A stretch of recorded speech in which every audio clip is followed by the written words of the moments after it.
Hello friends, तो आज हम शुरू करने वाले हैं एक एनिमेटेड सीरीज आर्केन, जिसमें दो ऐसी बहनों की कहानी दिखाई गई है जिन्हें किस्मत एक दूसरे के अगेंस्ट खड़ा कर देती है। यहाँ आपको मिलेगा मैजिक, एक्शन और एडवेंचर का भरपूर डोज। तो अगर आपको ये सीरीज पसंद आए तो प्लीज हमें लाइक एंड सब्सक्राइब करना ना भूलें। तो ये कहानी तो ऐसी सिटीज की है जो एक दूसरे से बिल्कुल अलग है। पेल्टॉवर जो बहुत ही एडवांस और खुशहाल सिटी है, और दूसरी जाउन जो एक पिछड़ी हुई और अंडरग्राउंड सिटी है। पेल्टॉवर जाउन को अपने कंट्रोल में रखना चाहता है और इसी वजह से उनके लोगों के बीच अक्सर लड़ाई होती रहती है। तो शुरू के सीन में हम एक ब्रिज को देखते हैं जहां अंडरग्राउंड रेबल्स और पेल्टॉवर के इन्फोर्सर्स के बीच एक ऐसी ही लड़ाई के आखिरी पलों को दिखाया गया है। तभी एक लड़की वाई अपनी छोटी बहन पाउडर के साथ वहाँ आती है और उनकी नजर वेंडर पर पड़ती है जो रेबल्स का लीडर है। वेंडर उन्हें देखकर समझ जाता है कि वो अपने पेरेंट्स को ढूंढ रही हैं, लेकिन पता चलता है कि उनके पेरेंट्स इस लड़ाई में मारे गए हैं।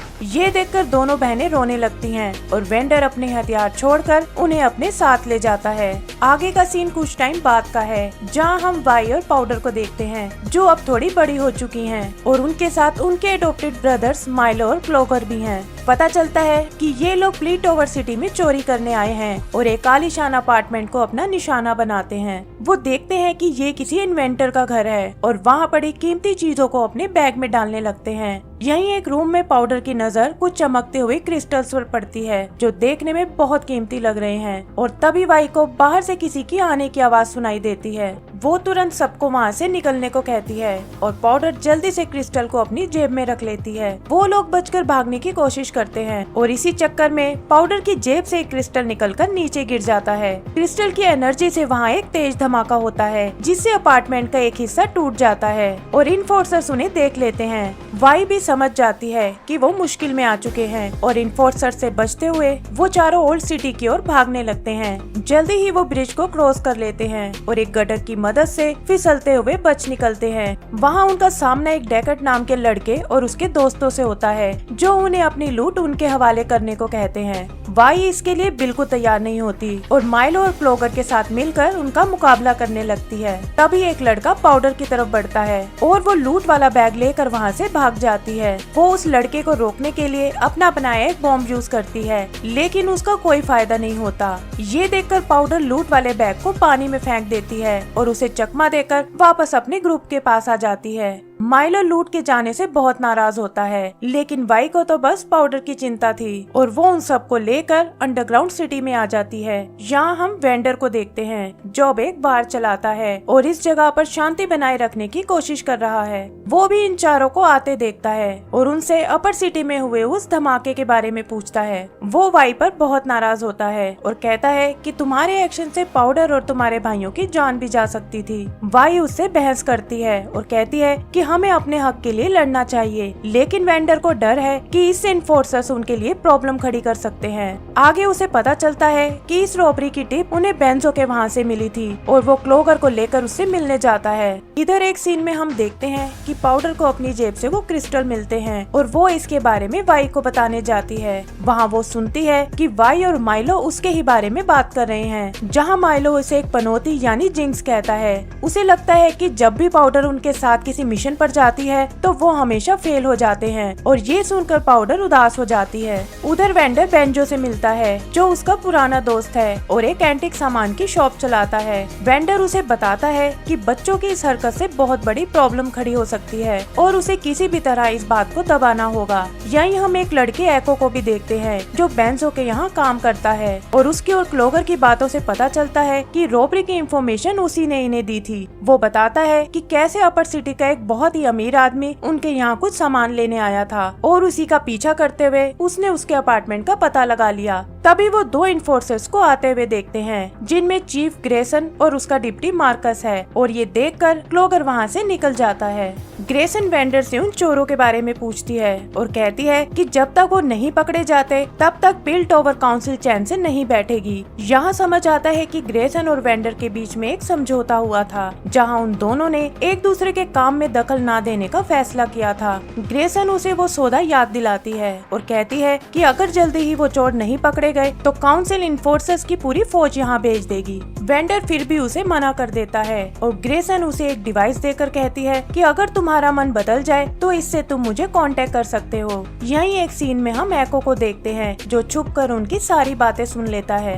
इधर वाई पाउडर को उदास देखकर उसे समझाती है कि हर इंसान में कुछ कमियां होती हैं और जब उन्होंने माइलो और क्लोगर को एडॉप्ट किया था तो वो भी उसी की तरह नादान थे। पाउडर भी उसे वो क्रिस्टल्स दिखाती है, लेकिन वाई इन्हें फिलहाल सबसे छुपाने को कहती है ताकि इससे उनके लिए कोई और प्रॉब्लम ना खड़ी हो जाए। फिर वो पाउडर को बताती है कि अगर हम मिलकर रहेंगे तो जल्दी ही पूरी सिटी उन्हें रिस्पेक्ट देने लगेगी। आगे हम उसी लड़के डेकर्ड को देखते हैं जो वाई और उसके ग्रुप से उनकी लूट छीनने गया था और पता चलता है कि इस काम के लिए उसे सिल्को नाम के गैंगस्टर ने भेजा था। सिल्को को डर है कि डेकर्ड को ढूंढते हुए वेंडर उस तक पहुंच जाएगा और इसीलिए वो अपने आदमियों से उसे छुपाने को कहता है। तभी सिल्को का साइंटिस्ट उसे बताता है कि उसका बनाया म्यूटाजेन सीरम, जिसे वो शिमर बुलाते हैं, अब तैयार है और ये सुनकर सिल्को उसे एक डेमो देने को कहता है। वो एक कैट को बड़े से कंटेनर में भेजता है जहाँ ऑलरेडी एक माउस बैठा हुआ है और कैट को अपनी ओर आते देख माउस एक पाइप से शिमर को पीने लगता है। देखते ही देखते उसके शरीर में बदलाव आना शुरू हो जाता है और एक शैतान में बदलकर वो उस कैट को मार डालता है।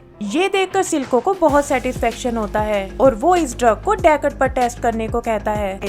यहाँ हम अपार्टमेंट के मालिक जेस को देखते हैं जो पिल्टोवर साइंस एकेडमी में एक स्टूडेंट है और छुपकर उन क्रिस्टल्स पर एक्सपेरिमेंट कर रहा था। जैसे ही वो दरवाजा खोलने की कोशिश करता है, क्रिस्टल से हुए धमाके से उसे एक शॉक लगता है। यहाँ फ्लैशबैक में हम उसके बचपन का सीन देखते हैं जहाँ वो और उसकी माँ एक वीरान जगह में ट्रेवल कर रहे हैं। अचानक उसकी माँ गिर पड़ती है और जेस को कुछ समझ नहीं आता कि अब वो क्या करे। तभी वो एक साये को अपनी ओर आते हुए देखता है जो एक मैजिकल क्रिस्टल से टेलीपोर्ट करके उन्हें एक हरी भरी वैली में ले आता है। तभी उसकी माँ भी ठीक हो जाती है और वो साया मैजिकल क्रिस्टल जेस को देकर वहाँ से गायब हो जाता है। आगे का सीन प्रेजेंट टाइम का है जहाँ चीफ ग्रेसन इस ब्लास्ट की तहकीकात कर रही है और जेस को बताती है कि उसकी एक्सपेरिमेंट्स इलीगल हैं। यहीं हम विक्टर को देखते हैं जो साइंस एकेडमी का डीन और काउंसिल मेंबर हैमरडिंगर का असिस्टेंट है और एकेडमी की तरफ से इस केस को इन्वेस्टिगेट कर रहा है। जल्दी ही जेस को पकड़कर जेल में डाल दिया जाता है जहां डीन उससे मिलने आता है।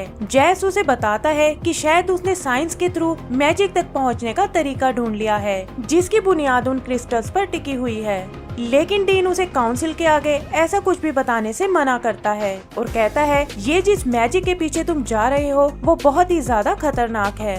उधर अंडरग्राउंड सिटी में मार्कस की टीम वाई और उसके दोस्तों को ढूंढ लेती है, लेकिन वो किसी तरह उन्हें चकमा देकर वहाँ से बच निकलते हैं और वाई पाउडर से उन क्रिस्टल्स को छुपाने को कहती है क्योंकि वही है जो उन्हें डायरेक्टली इस चोरी से रिलेट कर सकते हैं।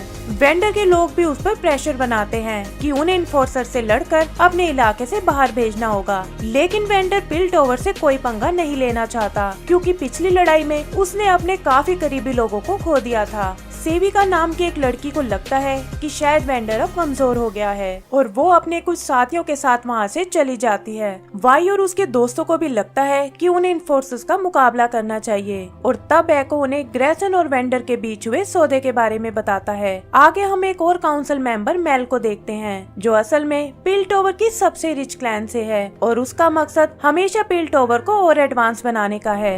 वो भी आज जेस के होने वाले ट्रायल में बहुत इंटरेस्टेड है और देखना चाहती है कि आखिर उसने ऐसी क्या खोज की है। यही तीसरी काउंसिल मेंबर मिसिस कीरामल असल में जेस की पेट्रन फैमिली है, मतलब वो उसे फाइनेंशियली हेल्प करते थे और उनकी बेटी कैटलिन जेस की बचपन की दोस्त है। उन्हें भी लगता है कि आज के ट्रायल में उन्हें जेस जैसे होनहार साइंटिस्ट की मदद करनी चाहिए। आगे हम काउंसिल हेडक्वार्टर को देखते हैं जिसमें लीडर हैमर डिगर के अलावा मेल मडाडा, मिसिस कीरामन, होस्कल, बोलबोक, शूला और सालो है। जल्दी ही ट्रायल शुरू होता है और हैमर डिगर के बताए अनुसार जेस उन सब से अपने एक्सपेरिमेंट्स के लिए माफी मांगता है। वो शांति से सबकी बात सुनता है लेकिन उनके उकसाने पर अपनी सारी सच्चाई उगल देता है। वो बताता है कि कैसे वो सार्केन मैजिक पर काम कर रहा था जिससे वो आने वाले फ्यूचर को बदल सकते हैं और ये सुनकर सभी काउंसिल मेंबर एकदम चुप हो जाते हैं। बोलबोक बताता है कि कैसे आर्केन मैजिक की वजह से सालों पहले उसकी प्रजाति का विनाश हो चुका है और हैमरडिंगर भी कहता है कि उसने इस पावर को गलत हाथों में जाते देखा है जिससे पूरी की पूरी सभ्यताएं नष्ट हो गई। सभी मेंबर्स इन दोनों से एग्री होते हैं। और बिना कुछ समझे जैस को पिल टॉवर से बैनिश करने को कहते हैं। तभी जैस की मॉम वहाँ आती है और कहती है कि उसका ये पागलपन बचपन में हुए एक हादसे की वजह से है और उन्हें जैस को माफ कर देना चाहिए। हैमरडिंगर और कुछ बाकी मेंबर्स इससे सहमत हो जाते हैं और सजा के तौर पर जैस को साइंस एकेडमी से बाहर निकाल देते हैं। काउंसिल ग्रेसन और मार्कस को भी ऑर्डर देती है कि उन्हें जल्दी से जल्दी उन चोरों को पकड़ना होगा जिन्होंने जैस के अपार्टमेंट में चोरी की थी। जैस अपनी रिसर्च रुकने से बहुत दुखी होता है और अपनी मॉम से कहता है कि फैमिली होने के नाते उन्हें उसका साथ देना चाहिए था। वो अपनी पेट्रन फैमिली से मिलने चाहता है, लेकिन कैटलिन उसे बताती है कि मेरे पेरेंट्स ने तुमसे सभी रिश्ते तोड़ दिए हैं। और तभी मिस कीरामैन जैस को इग्नोर करके कैटलिन को अंदर आने को कहती है। हैमरडिंगर भी विक्टर से जैस की सारी रिसर्च नष्ट करने को कहता है क्योंकि वो नहीं चाहता कि ये किसी गलत हाथों में लग जाए। इधर अंडरग्राउंड सिटी में सिल को मार्कस को मिलने के लिए बुलाता है और उसे बताता है कि जिन चोरों को वो ढूंढ रहा था वो असल में वेंडर की प्रोटेक्शन में हैं। यही हम देखते हैं कि सिल को फाइनली डेकर्ड को शिमर पीने पर मजबूर कर देता है जिससे उसके शरीर में बदलाव आना शुरू हो जाता है और वो एक मॉन्स्टर में बदल जाता है। मार्कस कुछ ऑफिसर को लेकर वेंडर से मिलने जाता है और वेंडर एक बटन की मदद से वाई और दूसरे बच्चों को बेसमेंट में छुपने का इशारा देता है। मार्कस के लोग बहुत कोशिश करने पर भी उन बच्चों को नहीं ढूंढ पाते और वो वेंडर को धमकी देता है कि जल्दी वो उन सबको एक अच्छा सबक सिखाएगा। वाई एक बार फिर वेंडर से स्ट्रॉन्ग बनने को कहती है, लेकिन वो उसे समझाता है कि पिछली लड़ाई में तुम अपने पेरेंट्स को खो चुकी हो और अगर हम फिर से वही गलती करेंगे तो इस बार भी हमारे काफी लोग मारे जाएंगे, जिसमें पाउडर भी एक हो सकती है। वो वाई को शांत रहने को कहता है और बताता है कि वो जल्द ही इसका कोई रास्ता ढूंढ लेगा। उधर अपनी लाइफ से परेशान जैस सुसाइड करने की सोचता है, लेकिन तभी वहाँ विक्टर उससे मिलने आता है। पता चलता है कि उसे जैस की थ्योरी पर विश्वास है और वो जैस की रिसर्च पूरा करने में उसकी मदद करना चाहता है। आगे हम ग्रेसन को देखते हैं जो मार्कस पर बहुत नाराज होती है और कहती है कि उसकी वजह से पिल टॉवर और जाउन में लड़ाई छिड़ सकती है। तभी उसकी मशीन में वो डिवाइस आकर गिरती है जो उसने वेंडर को दी थी और वो समझ जाती है कि वेंडर जरूर उसे कुछ बताना चाहता है। आगे हम वाई को देखते हैं जो पाउडर को समझाती है कि उसे स्ट्रॉन्ग बनना होगा और उसे अपना एक टॉय देती है। पाउडर टॉय लेकर बार में आती है जहाँ वेंडर देखता है कि वो बहुत उदास है। तभी उसकी नजर वाई के टॉय पर पड़ती है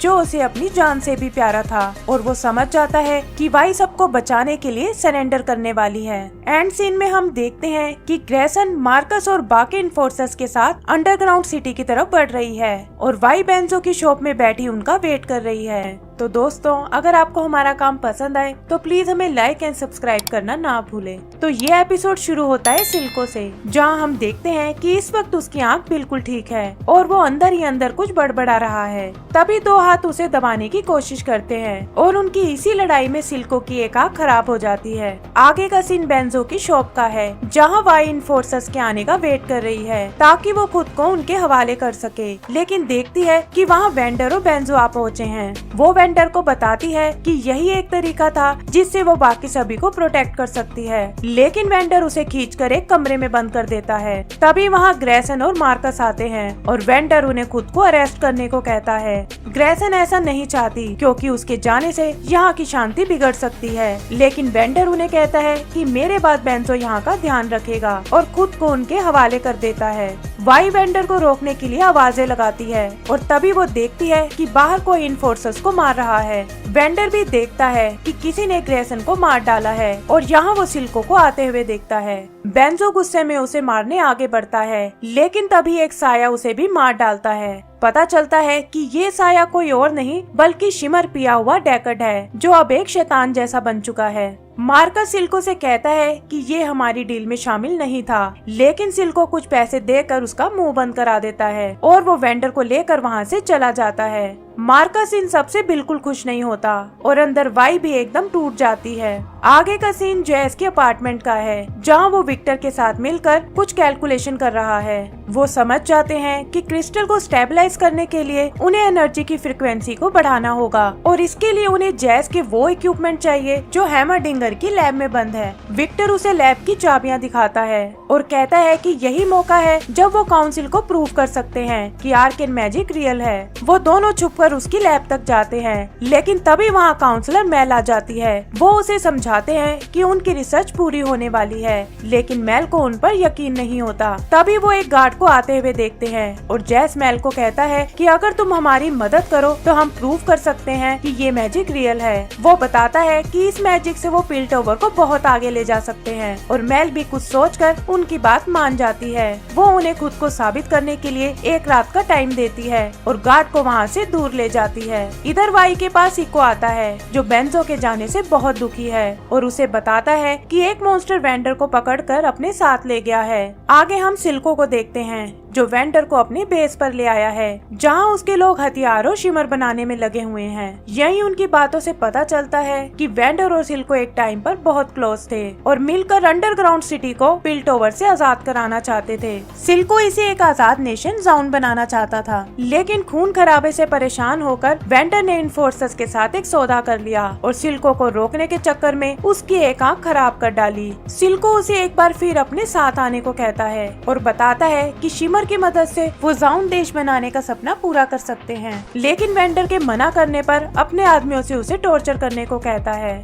उधर वाई अपने ग्रुप के पास आती है और उन्हें बेंजो और वेंडर के बारे में बताती है। वो सब अपना सामान लेकर उसे बचाने निकल पड़ते हैं और वाई पाउडर की सेफ्टी के लिए उसे यहीं रुकने को कहती है। वो उसे एक फ्लेयर देती है जो मुसीबत के वक्त उसके काम आएगी और फिर माइलो और क्लोगर के साथ वहाँ से चली जाती है। आगे का सीन जैस की लैब का है जहाँ वो अपना एक्सपेरिमेंट शुरू करते हैं। एक पल के लिए उन्हें लगता है कि शायद ये स्टेबल हो रहा है, लेकिन उसकी पावर बढ़ते ही वो उनके काबू से बाहर हो जाता है। वो किसी तरह एक्सपेरिमेंट को तो रोक लेते हैं, लेकिन ये सब बाहर खड़े दो इन्फोर्सर्स देख लेते हैं। आगे हम पाउडर को देखते हैं जो बहुत गुस्से में है क्योंकि उसे लगता है कि शायद वाई भी उसे पनौती समझती है और इसीलिए वो चीजों को उठाकर फेंकने लगती है। तभी उसकी नजर उन क्रिस्टल्स पर पड़ती है और उसे याद आता है कि ये एक तरह का एक्सप्लोजिव है और वो इनसे वाई की मदद कर सकती है। इधर वाई और उसके दोस्त वेंडर तक पहुंच जाते हैं, लेकिन पता चलता है कि ये भी सिल्को का ही एक ट्रैप था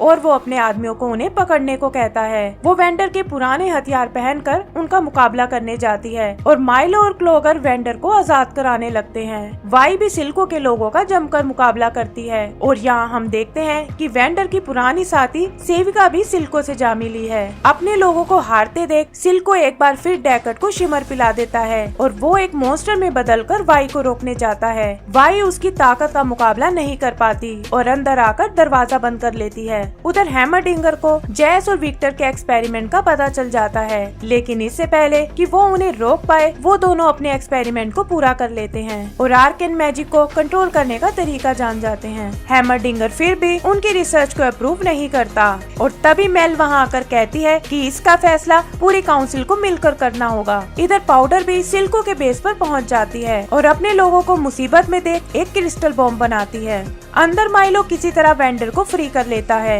और क्लोगर भी बाहर निकलने का रास्ता ढूंढ लेता है। तभी दरवाजा तोड़ते हुए डेकर्ट की नजर उस टॉय बॉम्ब पर पड़ती है, जिससे पलक झपकते ही वहाँ धमाके शुरू हो जाते हैं और पूरी बिल्डिंग टूटकर नीचे गिरने लगती है। धमाकों में सिल्को का साइंटिस्ट सिंज्ड पूरी तरह घायल हो जाता है और शिमर से भरी लैब भी तबाह हो जाती है। सिल्को को बचाने के चक्कर में सेविका को अपना एक हाथ गंवाना पड़ता है और माइलो और क्लोगर भी मलबे में दबकर मारे जाते हैं। वेंडर और वाई किसी तरह बच जाते हैं, लेकिन सिल्को के कहने पर डेकर्ट फिर से उन पर हमला करने आता है। वेंडर उसका मुकाबला करता है, लेकिन उसकी ताकत के आगे नहीं टिक पाता और मौका देखकर सिल्को पीछे से हमला करके उसे नीचे गिरा देता है। वेंडर सीधा शिमर में जा गिरता है और इससे पहले कि डेकर्ट वाई तक पहुँचे वो वहाँ आकर उसे मार डालता है। वाई देखती है कि वो भी एक मॉन्स्टर बन चुका है और सिल्को भी उसका ये रूप देखकर वहाँ से भाग जाता है। वेंडर वाई को बचाकर बिल्डिंग से बाहर आता है और उसकी बाहों में दम तोड़ देता है। तभी पाउडर वहाँ आती है और वाई गुस्से में आकर पहली बार उस पर हाथ उठाती है। वो कहती है कि ये सब उसी की गलती है और वो सच में एक जिन्स यानी पनौती है। पाउडर ये सुनकर फूट फूट कर रोने लगती है, लेकिन वाई उसे वहीं छोड़कर चली जाती है। तभी वहाँ सिल्को आता है जिसके हाथ में एक चाकू है और वाई भी ये देख लेती है। वो उसे बचाने के लिए जाने ही वाली थी कि तभी पीछे से मार्कस आकर उसे बेहोश कर देता है, क्योंकि उसे डर था कि अगर सिल्को ने उसे देख लिया तो वो दोनों बहनों को साथ में मार डालेगा। इधर पाउडर सिल्को के गले लगकर रोने लगती है और कहती है कि उसकी बहन ने उसे छोड़ दिया है। उसका दर्द और गुस्सा देखकर सिल्को उसे मारने की बजाय गोद ले लेता है ताकि वो उसके इमोशंस को अपने फायदे के लिए यूज कर सके। और इसी के साथ हमारा तीसरा एपिसोड भी खत्म हो जाता है। देखा था कि कैसे वाई और पाउडर एक दूसरे से अलग हो गई हैं और अब कहानी कुछ साल आगे चली गई है। यहाँ हैमरडिंगर जेस को बताता है कि पिल टावर के 200 साल पूरे होने की खुशी में एक प्रोग्रेस डे बनाया जा रहा है और काउंसिल चाहती है कि इस बार की स्पीच मेरे बजाय तुम्हें देनी होगी। जेस को लगता है कि शायद वो अभी इसके काबिल नहीं हुआ है, लेकिन हैमरडिंगर उसे दिखाता है कि कैसे उसकी हेक्सटेक्स टेक्नोलॉजी ने पिल टावर को बहुत एडवांस बना दिया है और हेक्सटेक्स की मदद से अब वो लाइट की स्पीड से ट्रेवल कर सकते हैं। जेस मान जाता है और बताता है कि उसने और विक्टर ने हेक्सटेक्स के अगले लेवल पे काम करना शुरू कर दिया है और जल्द ही वो उसे कुछ नया दिखाएगा। आगे हम उन लोगों को प्रोग्रेस डे सेलिब्रेट करते हुए देखते हैं जहां मिस केरामन उन्हें जेस की अचीवमेंट के बारे में बता रही है। तभी जेस वहां से निकलकर अपनी फ्रेंड कैटलिन से मिलने जाता है जो अब एक इन्फोर्सर बन चुकी है। कैटलिन बताती है कि जिद में आकर वो इन्फोर्सर बन गई है, लेकिन उसके पेरेंट्स नहीं चाहते कि वो किसी मुसीबत में पड़े और इसीलिए चीफ से बोलकर यहाँ उसकी ड्यूटी लगवा दी। आगे हम सिल्को के लोगों को देखते हैं जो रिश्वत देकर पिल टावर में इलीगल मटेरियल स्मगल कर रहे हैं। तभी वहाँ फायरलाइट्स नाम का एक ग्रुप आता है और अपने एक हथियार से सिल्को के लोगों को क्रिस्टल से कवर कर देता है। उनका लीडर देखता है कि यहाँ तो शिमर से भरे कंटेनर्स रखे हुए हैं और वो उन्हें बेसमेंट भी चेक करने को कहता है। जैसे ही उसके लोग नीचे जाते हैं, एक ट्रैप एक्टिवेट होने से दरवाजे बंद हो जाते हैं और उन्हें वहाँ कुछ अजीब से सिंबल्स दिखाई देते हैं। तभी हम पाउडर को देखते हैं जो अब बड़ी हो चुकी है और वो अचानक से उन पर हमला कर देती है। फायरलाइट्स की एक मेंबर मौका देखकर शिमर में आग लगाने लगती है, लेकिन पाउडर आकर उसे रोक लेती है और उसका मास्क उतार देती है। उसमें उसे एक रेड बालों वाली लड़की दिखती है जो दिखने में वाई के जैसी है और ये देखकर पाउडर को पुराने फ्लैशबैक आने लगते हैं। यहाँ हम देखते हैं कि उसे अपनी बहन से कितनी नफरत है और इसी वजह से वो उस लड़की को शूट कर देती है। फायरलाइट्स का लीडर उसे रोकने आता है, लेकिन पाउडर एक बड़ी गन लेकर अंधाधुंध फायरिंग शुरू कर देती है। फायरलाइट्स तो किसी तरह बचकर भाग जाते हैं, लेकिन पूरा शिप तबाह हो जाता है और ये देखकर सेविका पाउडर पर बहुत नाराज होती है। आगे हम जेस और विक्टर को देखते हैं जो हैमरडिंगर को अपने नए इन्वेंशन दिखाते हैं। वो उन्हें हैशटैग जेमस्टोन दिखाता है जो असल में पुराने क्रिस्टल का और ज्यादा स्टेबल रूप है और डेमो दिखाता है कि कैसे हैमर से हिट करने पर भी इसमें कोई धमाका नहीं होता। आगे वो उसे 2 पोर्टेबल डिवाइस दिखाते हैं जिसमें एक बड़ा सा मैकेनिकल ग्लव है। ग्लव में जेमस्टोन डालते ही वो एक्टिवेट हो जाता है और जेस दिखाता है कि इससे वो किसी भी मुश्किल काम को आसानी से कर सकते हैं। दूसरे डिवाइस का डेमो विक्टर देता है जिसे वो हेक्स क्लो बुलाते हैं और उससे निकली पावरफुल लेजर से वो हैमरडिंगर की तस्वीर बनाकर दिखाता है। यहाँ हम देखते हैं कि हेक्स क्लो जेमस्टोन की तरफ अपने आप अट्रैक्ट हो रहा है और बिना विक्टर के इशारे के ही लेजर्स छोड़ रहा है। हैमरडिंगर उनकी रिसर्च से बहुत इम्प्रेस होता है, लेकिन कहता है कि शायद अभी लोग इन सब के लिए रेडी नहीं हैं और उन्हें आज के दिन इन्हें प्रेजेंट नहीं करना चाहिए। आगे हम देखते हैं कि इन्फोर्सर्स तबाह हुए शिप की जांच कर रहे हैं जिसमें कैटलिन भी शामिल है। वो वहाँ काफी सारी पिक्चर्स लेती है जहाँ उसे कुछ ब्लड के निशान दिखते हैं और वो उन निशानों को फॉलो करते हुए शिप पर ही छुपे हुए सिल्को के एक साथी को पकड़ लेती है। कैटलिन उससे पूछताछ करती है, लेकिन सिल्को का साथी उसे कुछ भी बताने से मना कर देता है और तभी वहाँ मार्कस आ जाता है और उसे इस केस से दूर रहने को कहता है और सिल्को के साथी को स्टिल वाटर प्रिजन भेज देता है। यहाँ कैटलिन को शक होता है कि ये स्मगलिंग का केस नहीं है और इसके पीछे कुछ राज छुपा हुआ है। आगे का सीन अंडरग्राउंड सिटी का है जहाँ सेविका सिल्को को बताती है कि पाउडर की वजह से उनका शिपमेंट खराब हो गया और अपनी बहन के जैसे दिखने वाली लड़की को देखकर पाउडर पागल हो गई थी और उसकी वजह से उनकी जान खतरे में आ गई थी। सिल्को उसकी एक नहीं सुनता और सेविका को ही इसका जिम्मेदार बताता है। आगे पाउडर सिल्को को बताती है कि उसे उस लड़की में अपनी बहन की झलक दिखाई दी तो वो खुद को नहीं रोक पाई और अब वो सब ठीक कर देगी, लेकिन सिल्को कहता है कि तुम अपने गैजेट्स पर ध्यान दो और सेविका सब संभाल लेगी। सेविका का नाम सुनकर पाउडर नाराज होकर वहाँ से चली जाती है और हम देखते हैं कि वो एक साइको बन चुकी है और किसी भी कीमत पर सिल्को को दिखाना चाहती है कि वो सबसे बेहतर है। यहाँ प्रोग्रेस डे की पार्टी में जेस मेल को अपने नए इन्वेंशन के बारे में बताता है जो वो आज दिखाने वाला था, लेकिन हैमरडिंगर ने उसे मना कर दिया। मेल यहाँ कहती है कि हैमरडिंगर अब बूढ़ा हो चुका है और पिल टावर को अब तुम्हारी तरह नए लीडर की जरूरत है। वो उसे आज स्पीच के टाइम अपनी न्यू इन्वेंशन दिखाने के लिए बोलती है। जैस विक्टर को भी अपने साथ स्टेज पर चलने को कहता है, लेकिन विक्टर मना कर देता है। जैस सबको बताता है कि उसने एक नया इन्वेंशन किया है, लेकिन हैमरडिंगर को देखकर वो कहता है कि अभी वो पूरी तरह से तैयार नहीं हुआ है और जल्दी ही वो उसे सबके सामने लाएगा। ये सुनकर मेल वहाँ से चली जाती है। यहीं हम बाहर देखते हैं कि कैटलिन अपने कुछ साथी इन्फोर्सर्स के साथ बाहर पहरा दे रही होती है और वो देखते हैं कि जैस की लैब में आग लग जाती है। कैटलिन जाकर आग बुझाने की कोशिश करती है और बाकी इन्फोर्सर्स अंदर जाते हैं। अंदर वो देखते हैं कि बहुत सारे बॉम्ब्स लगे हैं। तभी वहाँ धमाका होता है जिसमें काफी सारे इन्फोर्सर्स मारे जाते हैं और कैटलिन घायल हो जाती है और तभी वहाँ उसे पाउडर जाती हुई दिखती है।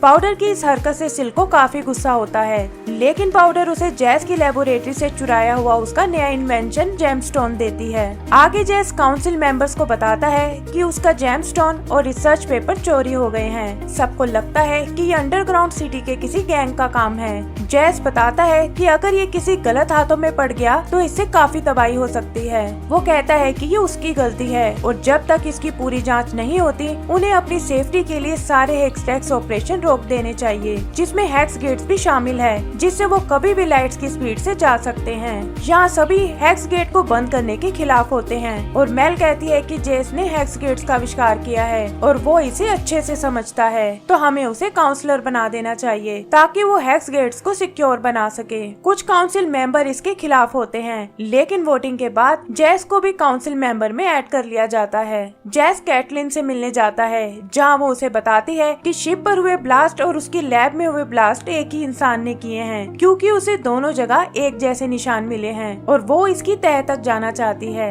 जैस बताता है कि इस ब्लास्ट में घायल होने की वजह से उसके पेरेंट्स ने उसे इन्फोर्सर्स की जॉब से हटवा दिया है ताकि वो सेफ रहे। ये सुनकर कैटलिन को बहुत गुस्सा आता है और वो जैस को वहाँ से जाने को कहती है। कैटलिन इन सब की जांच करने के लिए स्टिल वाटर प्रिजन जाती है, जहाँ सिल्को के आदमी को रखा गया है। वहाँ जेलर उसे बताता है कि वो उससे बात नहीं कर सकती क्योंकि कुछ दिन पहले किसी ने उसके जबड़े को तोड़ दिया है और वो बात करने की हालत में नहीं है। कैटलिन उससे मिलने जाती है जिसने उसकी ये हालत की है और पता चलता है कि वो कोई और नहीं बल्कि पाउडर की बहन वाई है। और यही हमारा 4th एपिसोड में हमने देखा कि हेक्स गेट पर हुए धमाके को इंटेरोगेट करने के लिए कैटलिन स्टिल वाटर प्रिजन जा पहुंची थी, लेकिन वहां उसका सामना जेल में कैद वाई से होता है। तो ये एपिसोड शुरू होता है कैटलिन के बचपन के फ्लैशबैक से, जहां वो शेरिफ ग्रेसन के साथ शूटिंग की प्रैक्टिस कर रही है। ग्रेसन उसे जानबूझकर जीतने देती है और कहती है कि इतनी अच्छी शूटिंग स्किल्स के साथ एक दिन वो बहुत अच्छी इन्फोर्सर बनेगी। आगे का सीन प्रेजेंट टाइम का है, जहाँ कैटलिन को वाई से पता चलता है कि जिस आदमी से वो मिलने आई थी वो असल में सिल्को के लिए काम करता था, जो अब अंडरग्राउंड सिटी का बहुत बड़ा व्यापारी बन चुका है। फिर वो वाई को धमाके वाली जगह की तस्वीर दिखाती है और वाई को उसमें वो डिजाइन दिखते हैं जैसे अक्सर पाउडर बनाया करती थी। कैटलिन उससे सिल्को के बारे में और जानने की कोशिश करती है, लेकिन वाई कहती है कि इसके लिए तुम्हें मुझे यहाँ से बाहर निकालना होगा, क्योंकि मेरे बिना तुम अंडरग्राउंड सिटी में 1 मिनट भी नहीं टिक पाओगी। कैटलिन भी उसकी बात समझ जाती है और जैस से उसके रिलीज ऑर्डर साइन करवा कर उसे बाहर निकाल लेती है। आगे हम मार्कस को देखते हैं, जो अब टाउन का चीफ बन चुका है और धमाके में मारे हुए इन्फोर्सर्स को श्रद्धांजलि दे रहा है। फिर वो सिल्को से मिलने जाता है और कहता है कि इस बार उसे पाउडर को अरेस्ट करना ही होगा, क्योंकि उनकी फोर्स के 6 जवान मारे गए हैं और काउंसिल चुप नहीं बैठेगी। सिल्को उसे सारा ब्लेम फायरलाइट्स पर डालने को बोलता है, जिससे उन दोनों का काम हो जाएगा और फिर कुछ पैसे देकर उसे भगा देता है। इधर विक्टर को लगता है कि जैस आर्केन रिसर्च में ज्यादा इंटरेस्ट नहीं दिखा रहा है, लेकिन जैस उसे बताता है कि काउंसलर होने के नाते मुझे हेक्स गेट में चल रहे करप्शन की चिंता है। फिर वो मार्कस से चोरी हुए जेमस्टोन के बारे में पूछता है और मार्कस बताता है कि ये काम फायरलाइट्स नाम की गैंग का है। यही हम देखते हैं कि विक्टर की तबीयत खराब हो रही है, लेकिन वो जैस से इसे छुपाने की कोशिश करता है। आगे हम पाउडर को देखते हैं, जो माइलो और क्लोगर जैसे पुतलों के साथ बैठी है और उस जेमस्टोन को एक्टिवेट करने की कोशिश कर रही है। तभी वहाँ एक धमाका होता है और उसे वो फ्लैशबैक आने लगते हैं जहाँ माइलो और क्लोगर मारे गए थे। वो बड़बड़ाती है कि ये सब उससे गलती से हुआ था और घबरा कर वहाँ से भाग जाती है। फिर हम उसे उस जगह आते हुए देखते हैं जहाँ वो सब बचपन में खेला करते थे और वो वाई की बॉक्सिंग मशीन से लड़ने लगती है। बहुत कोशिश करने पर भी वो वाई के स्कोर को नहीं तोड़ पाती और ये देखकर वो गुस्से से पागल हो जाती है। इधर वाई कैटलिन के साथ अंडरग्राउंड सिटी की तरफ जाती है और देखती है कि ये जगह पहले से बहुत बदल गई है। फिर वो कैटलिन को कुछ कपड़े देती है ताकि वो अपनी यूनिफॉर्म छुपा सके और एक लोकल फिशरमैन के पास आती है। वो वाई को एक नैपकिन देता है जिस पर एक निशान बना हुआ है और उसे लेकर वाई वेंडर के एक पुरानी साथी के पास आती है। वो वाई को बताती है कि वेंडर के बिना सिल्को को रोकने वाला कोई नहीं था और वो अब उसके बार के साथ साथ अंडरग्राउंड सिटी का भी इकलौता मालिक है। वाई उससे पाउडर के बारे में पूछती है, लेकिन वो उसे क्लू के रूप में सिल्को की खास कमांडर की लोकेशन देती है। आगे हम विक्टर और जैस को देखते हैं, जहां विक्टर हैक्सटैक टेक्नोलॉजी के कोर पर काम कर रहा है। वो जैस को बताता है कि ये एनर्जी जितना हमने सोचा था उससे कहीं ज्यादा पावरफुल है और ये अपने आप को सीख कर खुद को और बेहतर बना रही है। आगे हम जैस को एक कॉन्सर्ट में देखते हैं, जहाँ मेल उसे कहती है कि करप्शन मिटाने की अपनी कोशिश में तुमने यहाँ काफी सारे दुश्मन बना लिए हैं, क्योंकि ज्यादातर काउंसलर्स खुद भी स्मगलिंग के कामों में शामिल हैं। जेस को इस पॉलिटिक्स में कोई इंटरेस्ट नहीं होता, लेकिन मेल उसे समझाती है कि अगर वो सबसे मिलकर रहेगा तो इससे आखिर में उसे ही फायदा होगा। फिर वो उसे एक रिच लेडी अमारा से मिलवाती है और कहती है कि जेस अपने इन्वेंशन से उसके बिजनेस को बहुत आगे ले जा सकता है। जेस भी मौके की नजाकत को समझ जाता है और बदले में अमारा से हैक्सटैक रिसर्च को फंड करने को कहता है। आगे हम उसे बाकी काउंसलर से मिलते हुए देखते हैं और पता चलता है कि वो सबके साथ अलग अलग तरह के डील्स कर रहा है। मेल भी उसके इस फैसले से बहुत खुश होती है और हम उन दोनों में एक रोमांटिक रिलेशनशिप बनते हुए देखते हैं। इसी बीच विक्टर हैक्सटैक कोर की मिस्ट्रीज को सॉल्व करने की कोशिश करता है, लेकिन तभी उसकी तबीयत फिर से खराब हो जाती है और बेहोश होने से पहले उसका काफी सारा ब्लड उसके वर्क स्टेशन पर गिर जाता है। यहाँ हम कोर को उसके ब्लड के साथ रिएक्ट होते हुए देखते हैं और उससे एक अलग तरह का मैजिकल रिएक्शन ट्रिगर होता है। इधर मार्कस सिल्को से मिलता है और बताता है कि जेस किसी भी तरह करप्शन और स्मगलिंग को हटाना चाहता है। वो कहता है कि जल्दी ही जेस हमारी डील का भी पता लगा लेगा और अगर ऐसा हुआ तो मेरे साथ साथ तुम भी मुश्किल में आ जाओगे। सिल्को उसे पाउडर का बनाया एक बॉम्ब देता है और कहता है कि फायरलाइट्स को फंसाने में ये तुम्हारे काम आएगा। या मार्कस एक बार बॉम्ब को ब्लास्ट करने की सोचता है ताकि अपने साथ साथ सिल्को को भी मार डाले, लेकिन वो ऐसा नहीं कर पाता और वहाँ से चला जाता है। सिल्को ऊपर बैठी पाउडर से जल्दी से जेमस्टोन को एक्टिवेट करने को कहता है ताकि उसकी मदद से वो पिल्टोवर को झुका सके, लेकिन पाउडर ऐसा करने से मना कर देती है।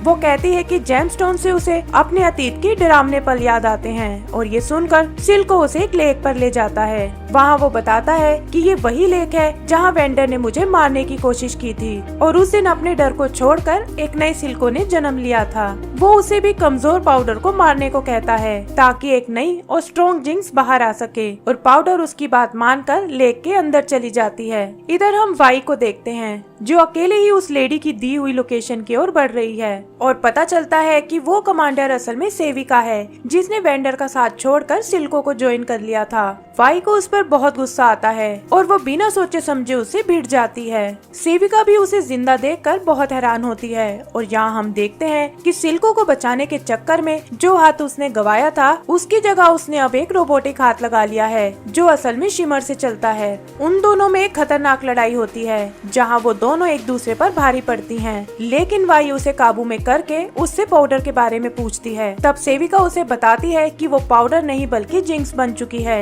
और सिल्को उसे अपनी बेटी की तरह रखता है। ये सुनकर वाई चौंक जाती है और इसका फायदा उठाकर सेविका उसे घायल कर देती है। वो उसे जान से मारने वाली होती है कि तभी कैटलिन वहाँ आकर उसे बचा लेती है और सेविका को वहाँ से भागना पड़ता है। कैटलिन वाई की मदद करने उसे अपने साथ ले जाती है और हम नोटिस करते हैं कि उनके बीच में एक अलग तरह की केमिस्ट्री बन रही है। आगे के कुछ सीन्स में हम अलग अलग कैरेक्टर्स को देखते हैं, जैसे मार्कस जिसे कुछ समझ नहीं आ रहा कि उसे क्या करना चाहिए, विक्टर जो हॉस्पिटल में एडमिट है और जैस उसे बताता है कि वो कुछ ही टाइम में मरने वाला है, पाउडर जो पूरी तरह जिंक्स में बदल चुकी है और बेखौफ होकर जेमस्टोन को एक्टिवेट करने की कोशिश कर रही है और ऐसा लगता है कि जैसे वो कामयाबी के बहुत करीब है। एंड सीन में हम सेविका को सिल्को के पास आते हुए देखते हैं और वो उसे बताती है कि वाई वापस आ गई है। ये सुनकर सिल्को कंफ्यूज होने के साथ साथ घबरा जाता है और इसी के साथ हमारा 5वां एपिसोड भी खत्म हो जाता है। इसका अगला एपिसोड भी आपको जल्दी ही हमारे चैनल पर मिल जाएगा। अगर आपको हमारा काम पसंद आया हो